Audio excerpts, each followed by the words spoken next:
Welcome back to the Centered on Buffalo podcast. This week we are joined by Bills left guard David Edwards. He's a former Super Bowl champ, and we're going to dig in on some of his teammates, his offseason, and talk about his career. I hope you enjoy this episode. Please rate, review, subscribe to this podcast, and I hope you all have been enjoying it. And I appreciate all the new subscribers out there. And don't forget to share this episode as well. David, welcome to the podcast, brother. Thanks for having me, man. Absolutely. Be fun catching up here. How's the offseason going so far? It's been good. It's been good. Been working out for a few weeks now. Trying to get back into the swing of that, and then we're actually going to head to Florida for a little vacation soon. So, looking forward to that. Nice. What part of Florida? Destin, like the Nice. 30A area. So we're looking. We're really looking forward to it. Good deal. Where do you spend the off seasons at? Right now, we're in Chesterton, Indiana, and then we go back and forth between Buffalo and Indiana. That's cool. So how long do you give yourself after the season before you start training again? 2 weeks. I 2 always weeks. give myself 2 weeks. Yeah. So depending on when the season ends, so AFC Championship game, I'll give myself, between 2 and 3 weeks, depending on when it ends. But because we ended a little bit later this season, 2 weeks. Yeah, I was always 2 weeks felt about right. And, even during that time off, I'm like stretching. Sometimes you got to rehab Yeah. and whatnot. But, I always felt like it was easier to kind of stay in shape and not lose all the strength than it was to take a month or 6 weeks off and try and get it all back. So on the same page there. And I came into college. Well, in high school, I was very light. I read you were as well. Former high school quarterback, then committed as a tight end. How hard is it for you to keep your weight on and stay above 300 pounds throughout the season? It actually isn't too bad. I had such a slender frame when I was in high school. Like I was really thin. And so when I was getting recruited, it was like, there's no way you're going to be a quarterback or a tight end. I had all these different schools kind of tell me you'll be an O-Lineman. And so it's kind of funny to hear that in high school and then see it come to fruition when I was in college. Um, but it's really not too hard. There's a lot of great food spots in Buffalo, so keeping weight on is pretty easy. Yeah, we'll get to maybe some of your favorites later in the rapid fire questions. But so people love asking this question, but on a day-to-day basis, do you have any idea how many calories you need to take in to stay at that weight? Or is it simply just, I know what I need to eat to kind of feel it out to stay above 300? I think I've gotten to the point now where I've actually like reduced the amount I'm eating. I'm trying to, as I get older in the league, be really conscientious of the food that I'm eating, what I put in my body, because like I've been around so many older guys that talked about that. And when you're a younger player, you're really like, whatever, I'll be fine. You can eat whatever. And then you kind of see it as you get older when you're in the season or when you're in the off season, what you put in your body matters. So I've really tried to hone in on the types of food that I'm eating, the quantities, as I've gotten older, and I think it's worked well so far. That's a shift that I made throughout my career, and it's amazing. I felt better later in my career than I even did early in my career because of that. Now, it became a lot easier when the Bills got their new training table and they started feeding us different foods. Because when I first showed up, they were feeding us, chicken tenders and mac and cheese for lunch each Sure. day, and we're crushing bagels and random crap for breakfast each day. So it became a lot easier later in my career when they started. I believe when they first started doing it, was $10,000 a week in organic produce. So they're pumping us full of great food now. It wasn't always the case. No judgment. It wasn't even that popular at the time to, eat healthy as a football player, but it shifted. So I'm glad to hear you're taking advantage of Yeah. that, because it impacts your joints more than you think, just the general inflammation and all of that. So well done there. All right. So you just finished your second season in Buffalo. Prior with the Rams. I know the Rams got a great culture as well. You were able to win a Super Bowl there, but how have you enjoyed your time being a part of this Bills organization? I loved it. I love it so much. It's such a great culture, great building, so many great people from top to bottom that kind of touch the players or the football operations themselves.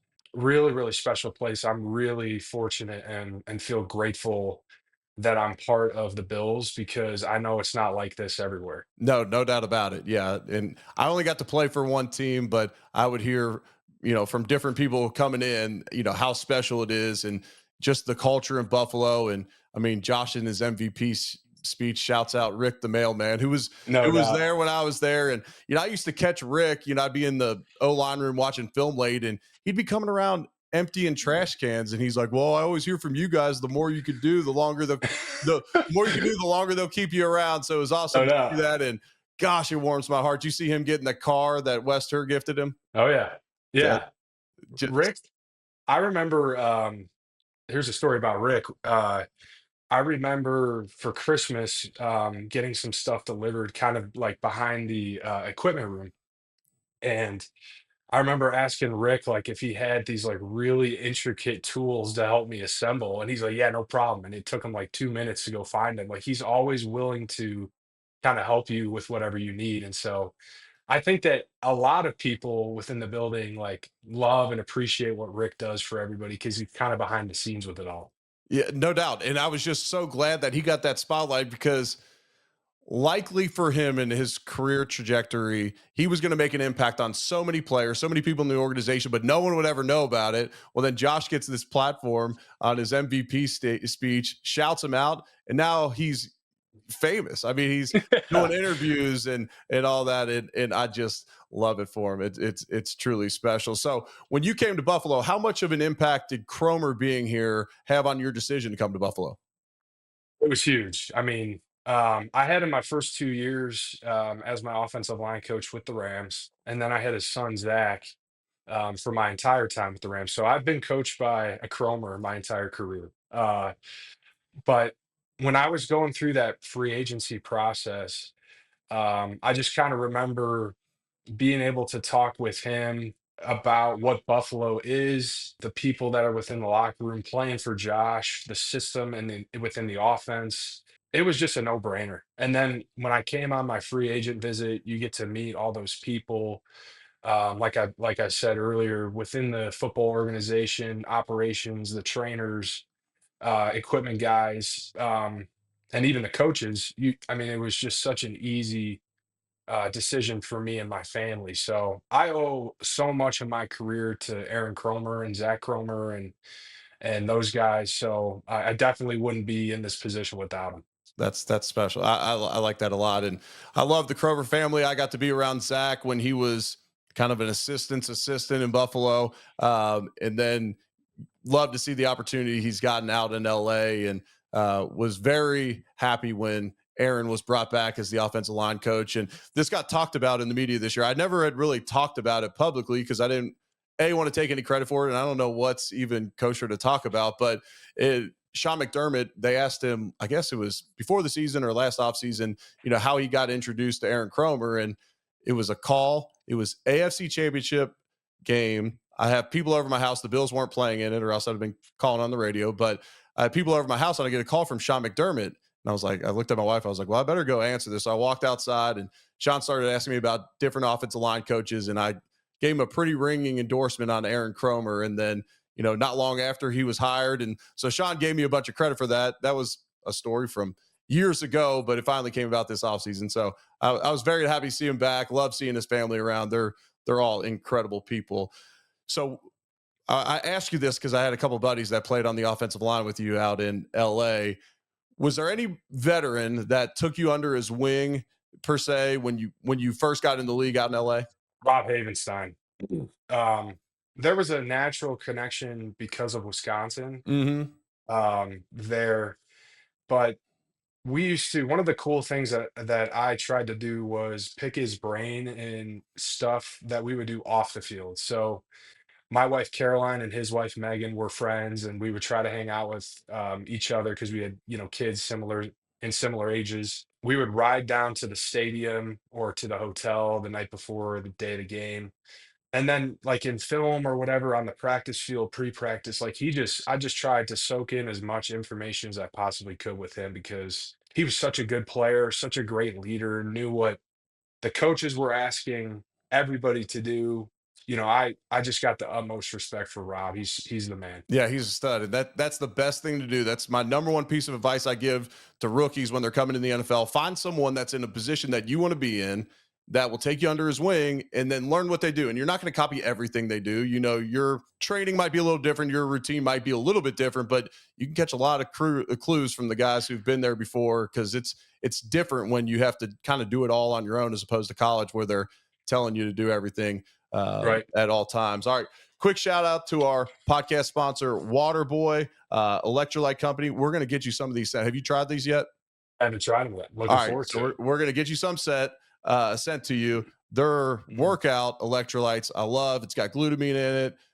It's a great product, clean product. We'll get you some set, get you to try it out. For all those listening out there, there is a link in the description. Go check out, use that link, use code Eric Wood, and then you'll get a nice discount on that. All right, so let's transition to this. What did it mean for the offensive line for Josh to win the MVP? I think that I can't speak for the whole unit, but just for me, like I was so happy for him because I see the work that he puts in. You see how much he cares in the building, how he works in practice, and then it is so obvious in the way that he plays how much he loves his team, his teammates, the city of Buffalo. He's truly one of, I know that this is like spread or talked about a lot, like one of one. He is Right. truly one of one. And the thing that the stuff that you see on TV, the amazing plays, the off schedule throws or runs that he does, it's unbelievable. Truly incredible. The thing that I love and appreciate about him the most is the human he is. Mm. The genuine relationships that he has and has formed with, I feel like, every guy in the locker room. Like it is so amazing to see his rapport with everybody on the offense, handshakes, you know, just joking around with the fellas and walkthrough. Like he just does such a great job of bringing people along, and as the leader of a team and an organization, like you want to play your ass off for him because that's how much he loves you and you love him back. Yeah, and that shows in the way that everyone plays, rallies around him, talks about him after games, whether good or bad game. You know, everyone's got Josh's back, and most of the reason for that is because of how he treats everybody. What's your handshake with Josh?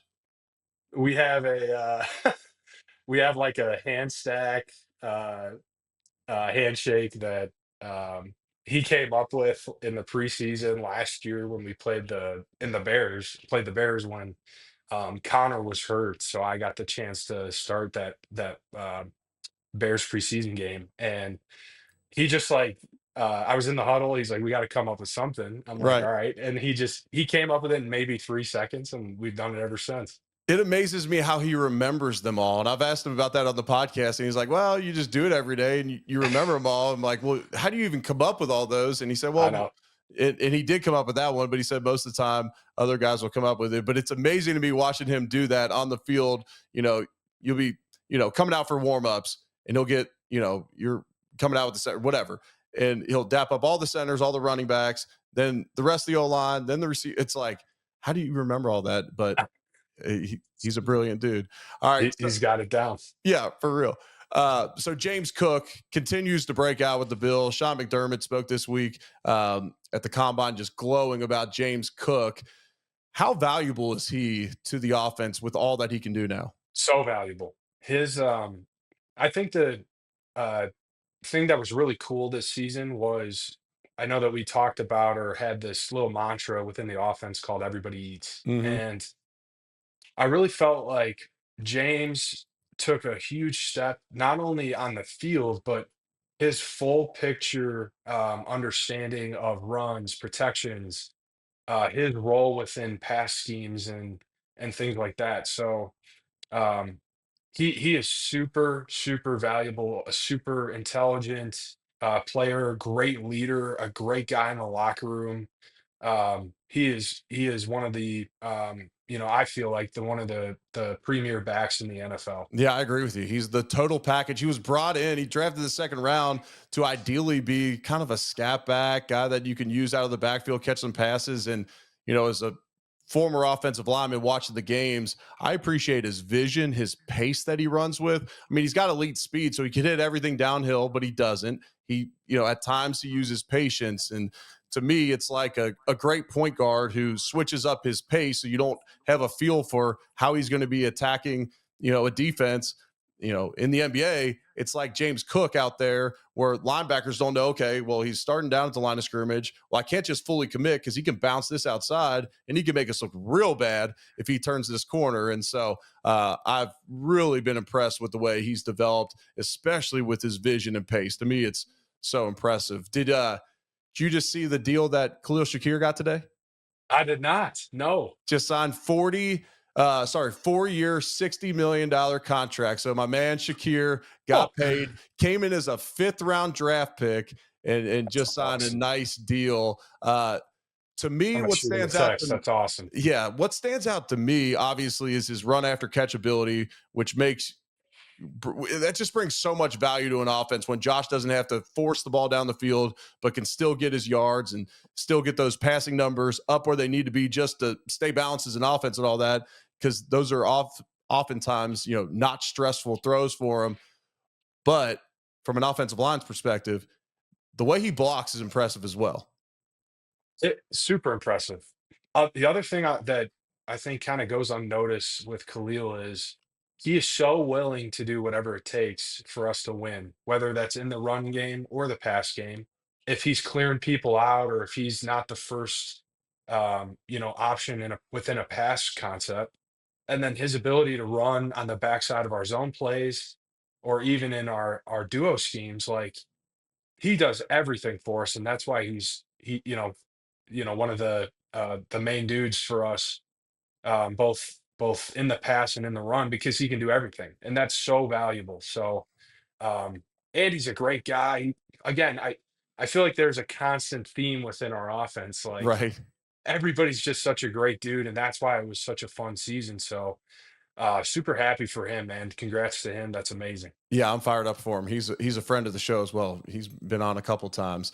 All right, so I often see you at the line of scrimmage, pointing and communicating at the line of scrimmage. A lot of the guys have talked about how you're likely the smartest person on offense, and I don't need you to brag on yourself there. You probably deflect that anyways and talk about how someone else is smarter. But when you're up at the line of scrimmage and you're pointing or you're communicating, are you kind of helping out Connor McGovern, the center, and Josh in those instances?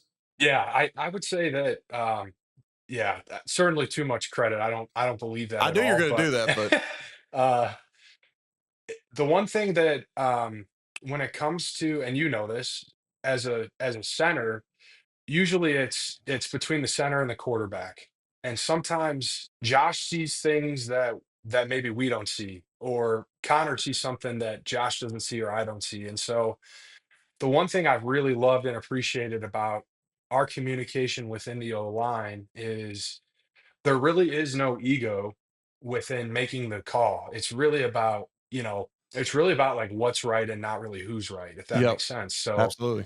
it's such a collaborative effort too. And then when we get off on the sideline, going back to James Cook, like I can remember when we played Seattle, we were running a lot of our open side mid zone versus them because they played a lot of base defense.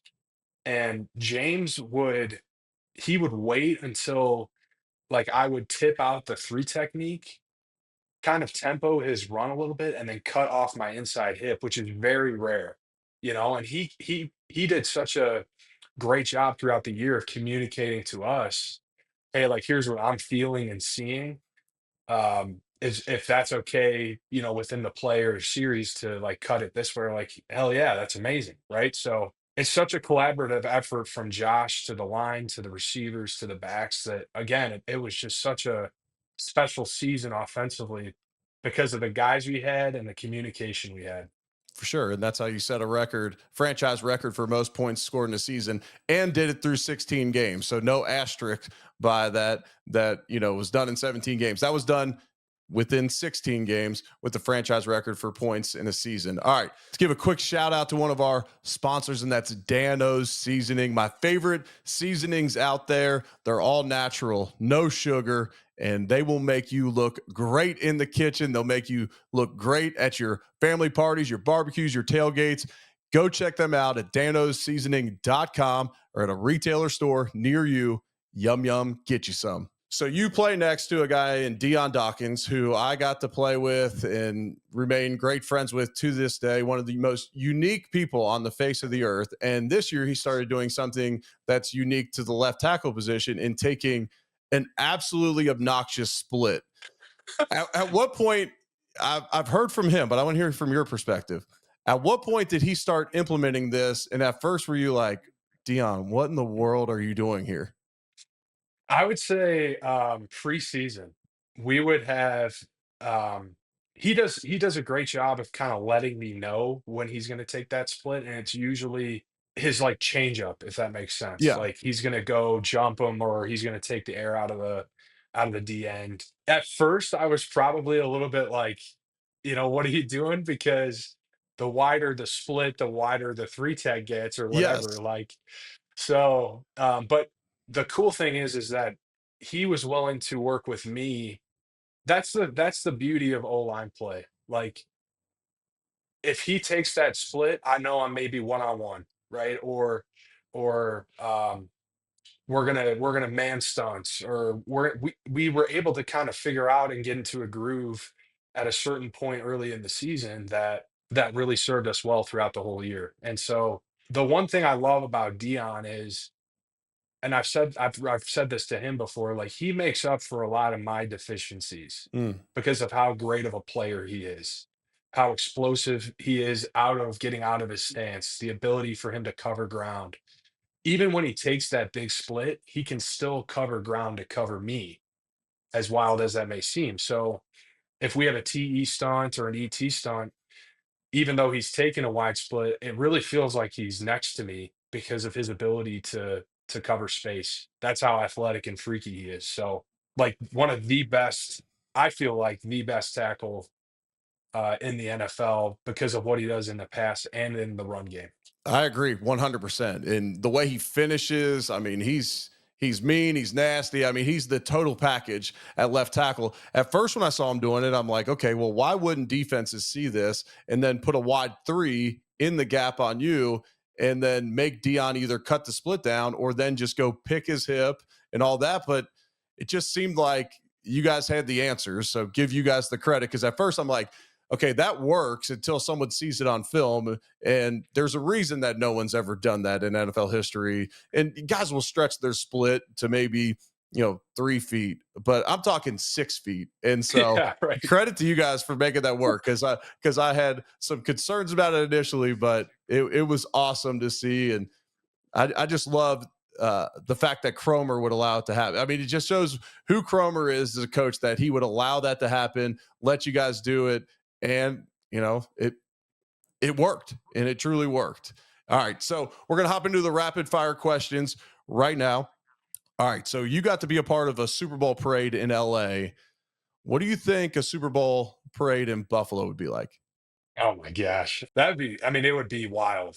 Just because, usually when you go to a Super Bowl, I feel like it's in like a warm weather place. And then when you would come back, it would be, in Buffalo in the middle of February Yep. where it's still freezing and maybe even snowing. So I think that it would be, obviously the town would shut down. People would go crazy. Everybody, I feel like, would be there. That would be one of the greatest parties of all time, I feel like. It truly would. Did you guys take a no line trip after the season? We did not. So we're still working through where to go. We had kind of initial plan, but the timing of it didn't work. But last year, went to Miami, had a great time, and this year we're still trying to work through like a little bit of timing. Might be a little bit later during OTAs. All right. So I get asked this question often, and I don't necessarily have a great answer for it. Who's the best nose guard in the league right now, in your opinion? Dexter Lawrence. Yeah, he's a stud. Yep. Dexter Lawrence. Yep. Vita Vea is up there. Those two guys are really really special. Do you think the tush push should be banned? No, I don't. I know that there's dialogue of that. I just don't. I mean, it's a great play for Philly and for us and for a lot of teams. I just can't imagine you get rid of a quarterback sneak. That it's one of the simplest, easiest plays. if you run it well, it's almost unstoppable. And then when you have somebody like Josh, you know, uh, who can make it right no matter really the look, I just can't see you getting rid of or banning that play. I think that'd be ridiculous. And part of the thought behind it is because of player safety, but I rarely, if ever, see guys get hurt on a QB sneak. And so, yeah, I don't necessarily see that either. What was Kansas City? Were Kansas City doing? And I still don't think they stopped you, for the record. But was Kansas City doing anything different besides Chris Jones lining up offsides on the other side of Connor and kind of flushing everybody to the left hand side of the offense? Was Kansas City doing anything different in those instances where they were able to get a couple, we'll call it, quote, stops? Yeah, I don't think so. I think that they were able to get penetration between myself and then Dion. So I would take Connor and I would take the inside, Dion would take my outside shoulder, and then Chris would kind of come underneath it. And so I never felt like I never felt like when we were doing the sneaks that we weren't getting movement and displacement off the line of scrimmage, if that makes sense. So, Right. sometimes that's just how the ball bounces when it comes to spots, and there was even discrepancy in talk between refs when we were standing on the field when they were reviewing it. So that's just how the game goes sometimes, and it's out of your control, as cliche as that sounds. Right. Yeah. Unfortunately, I have a great aerial view of the field in Kansas City from where we call the radio broadcast from. It's very high, but I could see the side judge from the Bill side coming in across the first down marker, and then from Kansas City side calling it short. I'm like, uh oh, let's see who's got the stronger voice here because that's Right. who's gonna come out of here with the ball in this instance. But anyways, I appreciate that explanation. All right. What's your favorite wing spot or spots in Buffalo? Number one spot is wing nuts. Nice. My wife's favorite spot is barbell. There's something about wing nuts that I love. And I love barbell too, don't get me wrong, but just so good. Both spots are amazing, but wing nuts I prefer. Okay. And are you blue cheese or ranch? This is gonna upset a lot of people. I am neither. I do Okay. not like ranch or blue cheese. No, that's way better than saying the alternative to blue cheese in this instance. So, no, you Yep. will not catch a lot of flack. Reed Ferguson said ranch, and he caught some flack for it. But Yep. but people don't understand that when you're not necessarily from Buffalo, and somehow on the west side of Cincinnati, blue cheese was pretty popular where I grew up as well. So I was familiar with it already. But it's not as popular outside of Buffalo. David, I appreciate you coming on the podcast, making the time for it here in the offseason. Have a great rest of the offseason. Good luck this spring and all your training, and enjoy a little downtime with the family. Thanks, brother. Appreciate you having me on, and this was awesome. Absolutely. Thanks, brother.